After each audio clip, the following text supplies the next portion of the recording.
Welcome to Coffee with Patti. I'm so excited to be here with my first guest ever, Baxter Humby.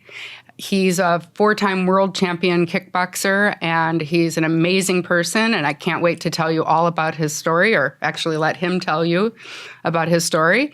Baxter was just recently, his home was in one of the Palisades fires, and he lost his home, and he lost all of his my title belts. belts. I was fortunate enough that WBC reissued a new belt for me, and I literally just got it. And this is the official unveiling of my belt, and I'm doing it at Coffee with Patti. Okay, well, let's open it. Let's see it. All right. So I had 17 title belts, so I lost 16 of them. One happens to be in the Canadian Hall of Fame. All right. So that one's still around. Wow. Here we go. It's all in the bubble wrap and everything. I'll put this here for right now. I'm very excited because at least I have one of my belts with me. One of your belts after all that hard work. So this is so exciting. Yep.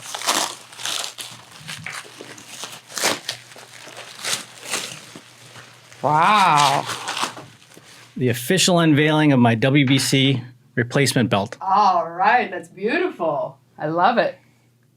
Congratulations. I'm so glad that you got something like that. Thank you. It's exactly, I lost everything in the fire, and just excited to get it back, and really appreciate the WBC for offering to replace my WBC belt. That is so nice that they did that. It's so great. Thank you. So glad that you're here. I can't wait to hear all about your story. First of all, we could just start like, where were you born, and, talk about your parents and your siblings and your childhood. I was born in a place called Gillam, Manitoba. I'm originally from Canada. So they had population, I believe, was 722, so I was 723. Oh. They never had an ultrasound or anything like that, so that's what happened to me. I was born like this. Mm-hmm. So what happened, what they said was that the umbilical cord probably wrapped around my arm, and I like to say is that I was fighting too much to get outside the womb, so I started early my fighting career. Mm-hmm. In the womb. Yeah, exactly. Yeah. And I have one brother, one sister. They're both in Canada still, and my parents passed away a while ago, and that's pretty much it. I have my own family as well, and 2 kids, Mila and Allie, 13 and 14, and they're the love of my life, and just excited to show them the world and let them experience some of the experiences that I've had. That's so awesome. I'm just so happy you're here. You're my very first guest, and how we met each other was at Tivoli. My husband and I used to go hiking, and Baxter was one of the people that also would go to Tivoli. And the owner of the restaurant one day said, "Oh, this world champion Muay Thai kickboxer is going to come in. He's my friend." And everybody was so excited. And I saw Baxter, and everybody was just like, you lit up the room. And after that, we became friends, and you actually trained me for a while. And I wasn't very good. Arms, Yeah. you were so patient with me. And you got to start somewhere. You have to start somewhere. But you're really a good trainer too. But there's so much more to your story than that. And about meeting you at Tivoli, that was like, Sohail was the owner of the restaurant. He was actually the best man at my wedding, and one of my best friends. And so he introduced me to you guys and said that, this is a great couple, and they come, regularly after their mountain hike. Mm-hmm. And so I was excited to meet you as well, and it was great training you. That's awesome. And also just so people know is that they call me the One Armed Bandit. Mm-hmm. So my ring name was actually the One Armed Bandit. I got that originally from my dad. So when I was a kid, I'd run and hide, and my dad would yell, I was like, "Where's that little One Armed Bandit?" So that's great. In reference to him and, in memory of him, that's my ring name. That's awesome. I remember you talking about some of the, the kids were kind of rough. Yeah. Kind of had bullies, so you had to really learn how to fight, you and your brother, I think? Yeah. So my dad was a heavyweight champion in the Canadian Army, so he taught us how to box. Now, obviously, it wasn't as good for me, but I was actually pretty tough, apparently. And so anytime somebody teased me or, call me an Indian or an Injun in a derogatory term, there's a lot of racism in Canada if you're a Native American or Indigenous or whatever the new label is today. Right. And so I'd always have to stand up for myself, and, they called me handicap and made fun of it, and a few punches later, they were my best friends. So, are both of your parents Native American? No, my dad is French and Irish, and my mom was Cree Indian. Oh, Okay. Because my dad's had Indian in him, and my mom is German, so we're kind of similar. And I'm near Canada, where I grew Michigan, up. Michigan. So what gave you the idea to do the kickboxing? So I started doing Taekwondo. I saved up money from my paper route because we didn't have a whole lot of money when I was growing up. So I got a paper route and used that money to pay for my lessons for Taekwondo. And I got my black belt in Taekwondo and realized that it wasn't really practical because I was just trying to score points, because when I grew up, obviously, I said there was a lot of bullies and stuff and got into a lot of fights. So a lot of it didn't work because it was scoring a point rather than trying to defend yourself. Oh, okay. Yeah, so I discovered the Muay Thai from a friend of mine, and it's been that ever since. Muay Thai is just like, trying to change my life and gave me the confidence to do whatever I wanted to and set my mind to whatever I wanted to and achieve it. So Muay Thai, I went to one of your fights, and it seemed almost spiritual. I mean, you had kind of a ritual. Do you want to talk a little bit about that? Like what you do before a fight? Yeah, so it's, when I get into the ring, it's called closing off the ring. It's basically to keep out the evil spirits. It's a Thai tradition. Like, we had the Thai armbands and the monk home. And it's like, I just wanted to represent Muay Thai and from Thailand, because my coach was from Thailand as well and trained with all the Thais. And I wanted to give it its honor and respect of Muay Thai by practicing the traditional methods that they would use to basically anoint the ring and make it more spiritual. Yeah, it felt very sacred, and almost like you were in a meditative state when you were walking, like you were just so zoned in. Well, that's the thing, is like before a fight, I got that nervous energy and all that stuff. Right. But then as soon as start warming up, it's on. It's like, it's all about the other person in the ring. Everything's kind of blacked out. I'm aware of everything, but I'm focused on the person in front of me, and that's it. That's it.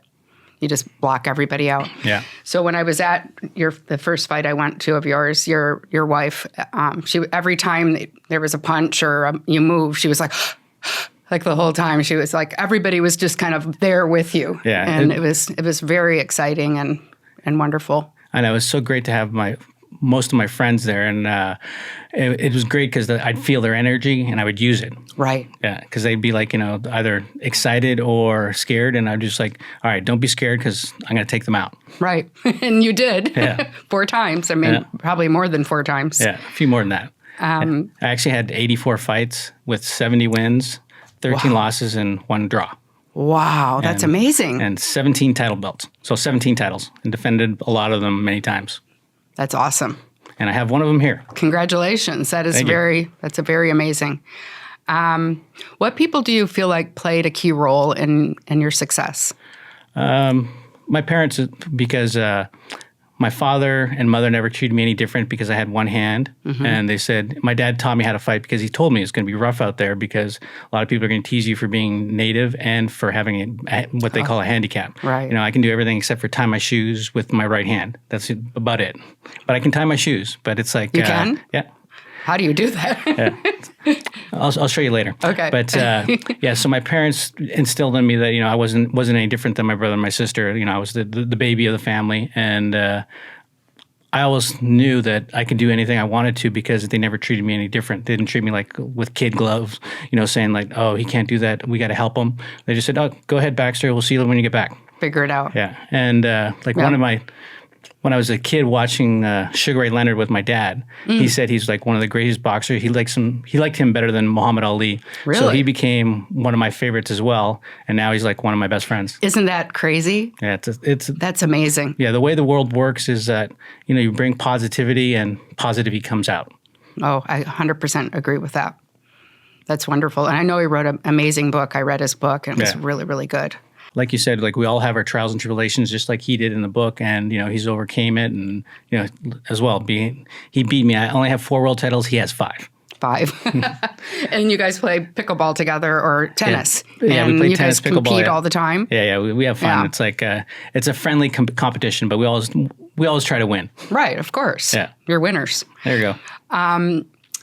Did you ever have anybody that like discouraged you from getting, going into Muay Thai and coming to California, or did you have any obstacles in the way? Yeah, many obstacles. So a lot of people said that, you're a one-armed guy. How are you going to fight? Period. Let alone, do kickboxing, Muay Thai, or any kind of fight sport, because I only have one hand. There's obviously a disadvantage. And early on, a lot of people didn't want to fight me, because it says that it was a lose-lose, which, if I step back and look at it, it is. You're either going to get beat up by a one-armed guy, or you're going to beat up a one-armed guy. So it's not a win-win. So I had to fight anybody that would get in front of me and prove to everybody that I was actually a legitimate fighter. Right. So a lot of people said, I couldn't do it. And the more people that said it, the more I wanted to do it and prove them wrong. Right. Yeah. And you did. Yeah. It was funny, the first time I came out here and I was my first time fighting in Las Vegas, and they didn't have a chance to review my tape because back then De La Hoya was fighting, and they said, we don't have time to do it, we're too busy. And I'm like, are you serious? So I came back 2 months later and fought them, and they saw my tape and reviewed it. Okay, we'll let you fight and we'll see if you can fight. And so it was basically a trial. And I ended up knocking the guy out in 56 seconds. No way. And they came up to me and said, oh, you can fight. And I said, I know I can. I just had to prove to you guys, but I appreciate the opportunity. Right. And they've been friends. It was Mark Ratner that was the Nevada State Athletic Commission. So anytime I wanted to do anything in Nevada after that, he's just like, yeah, just give me a call. I'll take care of you. You want to see any of the fights? You are a true inspiration. And I'm glad that you had the opportunity we gave you the opportunity to fight because you proved yourself in spades. That's so cool. I love that. So you dealt with it by just pursuing. Yeah. You just kept going back. So any negativity that I received, I used that as fuel to the fire. Mm-hmm. So that just made me want to prove them wrong more and more. And, I figured out whatever way to compensate for what people call a handicap. So I was really good with my legs. And really good movement. So I have some pictures of that. Nancy, do you have the pictures of him that we took? We could show those. Okay. Okay. Let's see. We can show that to the camera. That's me as Spiderman. Mm-hmm. And then this is you in the ring. Yeah. That's when I fought in China. All right. So did you ever imagine that you would be a world champion? I mean, did you dream that? Was that Yeah, so that was one of my dreams, was to be a world champion in something. I used to run for Canada, so I actually ran in Barcelona on the Canadian team. And what did you run? You ran 1,500 meter, 5,000 meter, and the 10K. Okay. So I was a long distance runner. So that's why I always had stamina for the fighting. I never got tired because I did all the mileage running. But I always wanted to be a world champion, and I knew, because my father always told me, he says, you're going to make a mark in this world. And, in memory of him when he passed away when I was 8, I was like, I'm going to make those words come true for myself and for him. That's beautiful. I love that. And you certainly did it. Thank you. Do you ever feel his spirit with you when you're fighting or going through something tough? Sometimes it's when I'm going through something tough, I just kind of focus on it. Actually, now that I think about it, yes, because one of my most calming moments is when I was at a place called Falcon Lake, sitting on a bench on a totally calm lake. And whenever I have to calm myself down, I think about sitting on that bench with him, watching the calm lake, and it slows my heart rate down. Wow. It blanks everything out, and it's just peaceful. And so in that respect, now that I think about it, it's every time I get stressed or anything like that, and I think about that moment, it's with him. So you were with him at Falcon Lake when you were younger? Yeah. And you just remember having that peace? Yeah, because we never had a whole lot of money, so our thing to go for vacation was camping, and that's why I still love it. And because it's just fond memories, because he just let us run around, and we were free. We could run amok and be free, exactly. Right. And so that was one of my most calmest moments, and very tranquil and a peaceful moment with him. We didn't talk. We just watched the lake and just peaceful, very peaceful. And so that's the thing that I use to calm me down whenever anything's rough. I just sit back, think about that moment, and everything just goes away.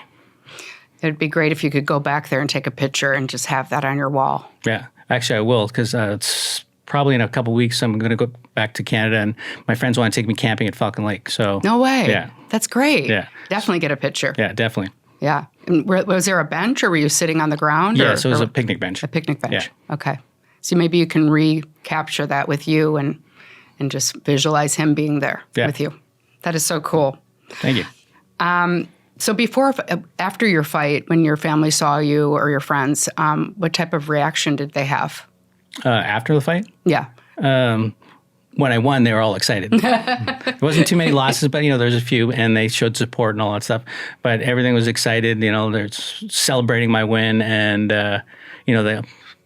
they knew they had the confidence, because I train really hard to get ready for all these fights, because I don't take them for granted. Even though I was, the world champion, I don't want anybody to take it from me, and I got to do the work. And, what my coach said is, like, you got to work harder because you have a disadvantage. So that disadvantage, you have to train harder than the average person. Right. So I would, and, fortunately for me, it worked out.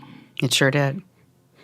You're also an actor. Yeah, actor and stuntman, yeah. Actor and stuntman, you played Superman in Superman 3. No, Spiderman.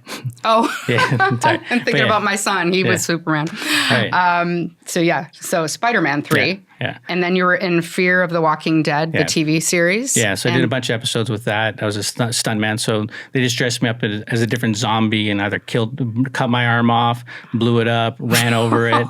So basically whenever they wanted a zombie with getting his arm mangled or any kind of aspect like that, so they'd give me a call. And they just put different makeup on, and I did like 15 to 20 episodes as a zombie in different aspects of getting my arm cut off or mangled.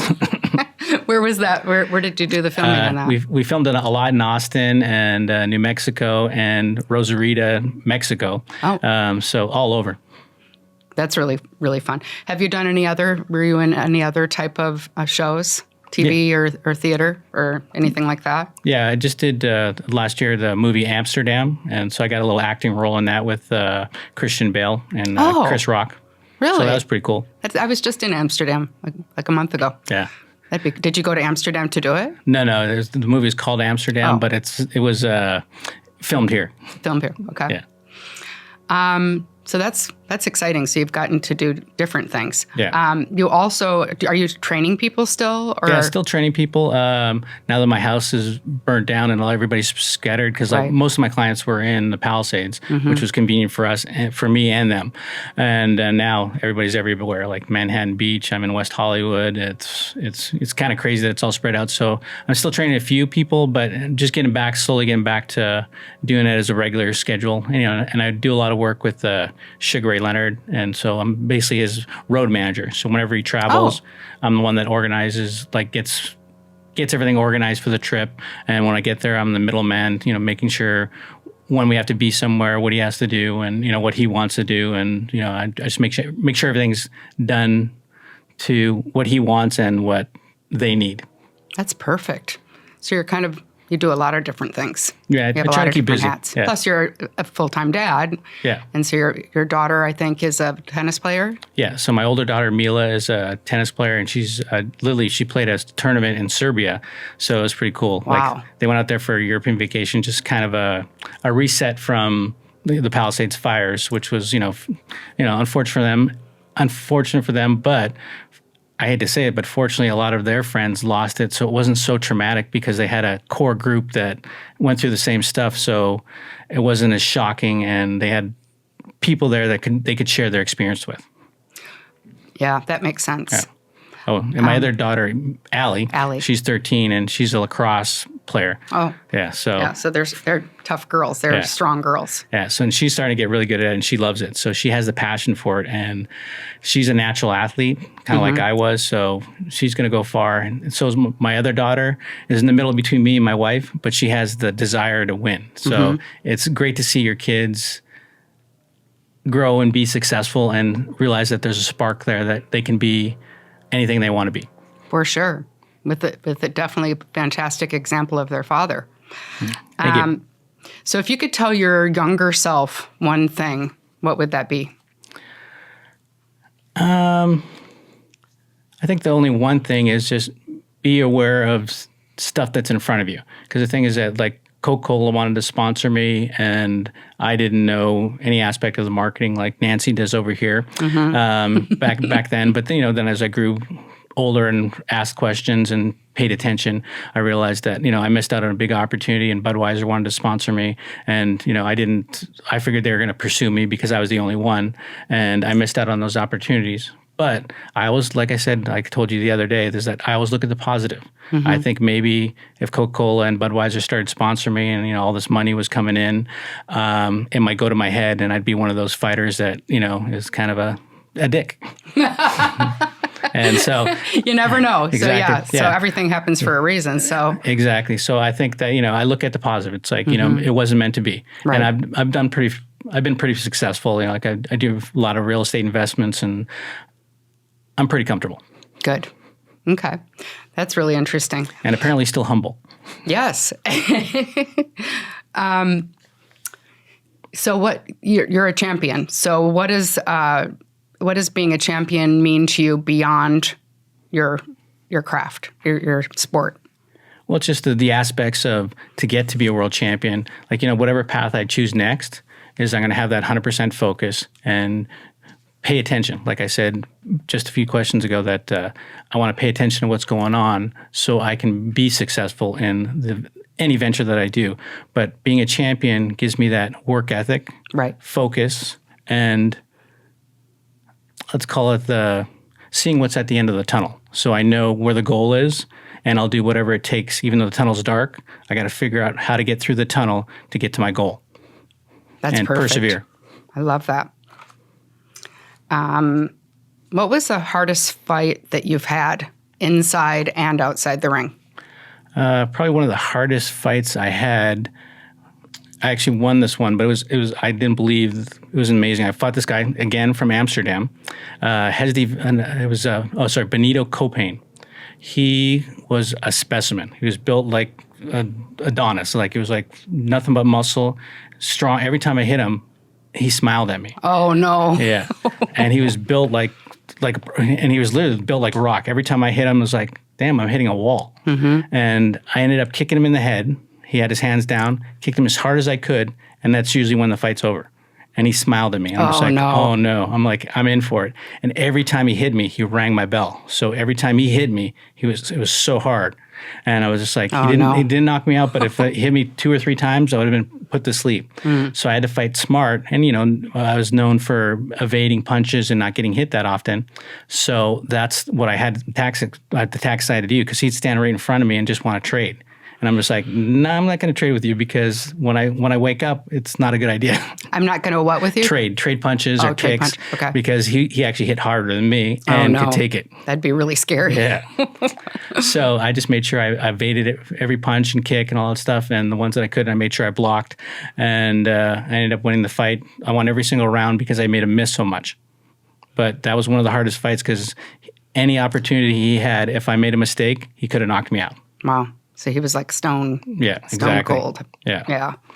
And probably the adversity in life, the hardest fight I've had, it's hard to say, because, well, maybe speaking of the first time coming out here and fighting in Las Vegas, this was my big opportunity to fight in Las Vegas, and they wouldn't let me fight. Right. So as going back to the story, is like, I told them it's like I could fight, but I constantly had to prove myself. Right. So I was supposed to fight in Thailand as well for a thing called the King's Cup, but a lot of the fighters didn't want to fight the one-armed guy. And so I didn't get that opportunity, which would have, in the Muay Thai world, would have been catapulted me to one of the top. And I'm sad I didn't get that opportunity, but like I said, maybe it wasn't meant to be. Right. So I got to look at that aspect, because, I still won 4 world titles. Yeah, and that's huge. So I did all right. You did great. Are you friends with any of the people you fought with? Yeah. Did you stay in touch with them? Yeah, a lot of them, especially on Facebook now that we're a little older. So reach out to them. Yeah. I get that. Yeah. Yeah. My son had a question for you. He said if you could give a message to someone out there when you were going through your lowest time, what would that be? Persevere. So it's like, and use whatever that negativity is, find the positive in it. There's always going to be one positive, like, where you're saying, like, unfortunately, somebody was at your house and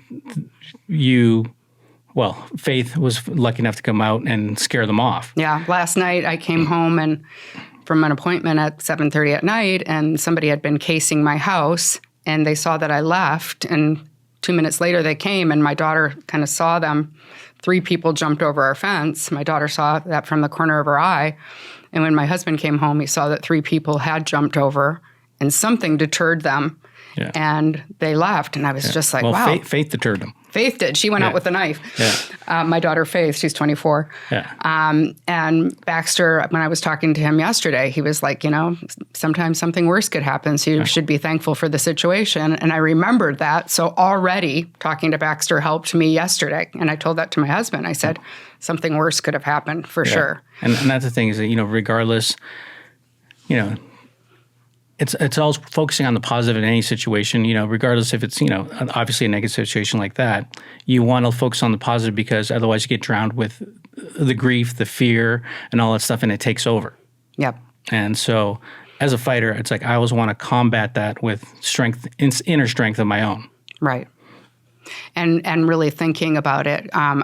We emailed all of our neighbors, and my brother had said, when I asked him what is his quote, he's like, sometimes a bad thing can turn into a good thing. So the bad thing happened, but now I get to know all my neighbors. Yeah. And we can be close, and that's what I wanted. Yeah, and keep an eye out for each other. Keep an eye out for each other, and have a bit of a community. Yeah. If you could leave us with a quote or a mantra that keeps you going or that kind of signifies you, what would that be? The quote that I always use and I've been using for 20 plus years, and it's called, I like to say, is the only limits you have are the ones you put on yourself. So don't put any limits on yourself and you won't have any. Okay, that totally makes sense. I love that. So I guess, what would you like to leave this with today, this meeting with today? What thought or feeling? Thought and feeling I have is that I just want to give back. Like, it's all about giving back, because the thing is, so many people helped me along the way because I was a poor one-armed fighter that a lot of people didn't believe in, but a few people did. Mm-hmm. And that's the thing, is that it's all about surrounding yourself with people that encourage you and are positive for you. The negative people, it might be time to move on. Right. But surround yourself with a core group that helps each other. Just like, you said you talk to your neighbors, and now you get to help each other, keep each other safe. Right. And that's the key, is like, find your group, find your friends that encourage each other and be more productive and, be the best that you can be. I love that.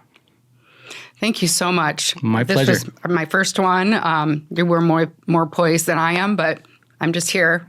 You got to start somewhere, like I said. You got to start somewhere, and I'm just so thankful that you came. My pleasure. Thanks for having me. Well, hopefully I'll have you back someday. Yeah, finish with a hug. Okay. Always a hug.